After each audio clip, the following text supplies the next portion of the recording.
প্রিয় দর্শক, এই সেই মুসাপুর সুইচ গেট। আসলে গতবারের বন্যায় এই গেটটি ভেঙে পড়ে।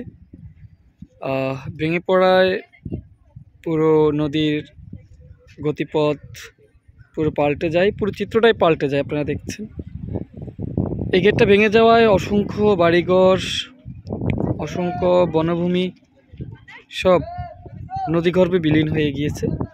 আপনারা দেখতে পাচ্ছেন যে এই সুইচ গেটটা দিয়ে মানুষের সোনাগাজী দিকে মানুষের যে যাতায়াত ছিল সেই জিনিসটা কিন্তু এখন লক্ষণীয় নয়। আপনারা দেখছেন এই যে সুইচ গেটটির কিছু কিছু অংশ এখনো দেখা যাচ্ছে। আপনাদেরকে যদি দেখানোর চেষ্টা করি, প্রিয় দর্শক, এই যে আমি যেদিকে দেখানোর চেষ্টা করছি এদিকে ছিল বন, খুবই সুন্দর একটি বন ছিল,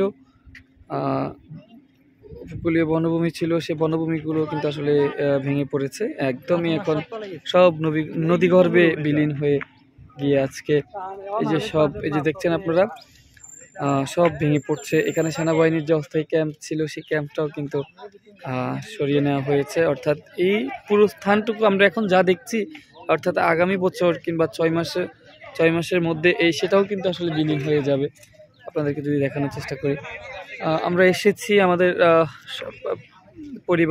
সপরিবারে আমরা সকলে এসেছি এই স্থানটি পরিদর্শন করতে। আপনারা দেখছেন, দেখানোর চেষ্টা করি, এই যে সেই মুসাপুর সেই সুইচ গেটের সামনে আমরা দাঁড়িয়ে আছি। আপনারা দেখছেন সর্বনাশা নদী ভেঙে পুরো রাস্তাঘাট সব নদীগর্ভে বিলীন হয়ে যায়। পুরো পরিবেশ, পুরো গতিপথ পাল্টে গেছে। আপনাদেরকে যদি দেখানোর চেষ্টা করি, নদীর এপাশ ভাঙে ওপাশ গড়ে, এই তো নদীর খেলা। প্রিয় দর্শক, আপনাদেরকে দেখানোর চেষ্টা করব মুসাপুরের পুরো দৃশ্য।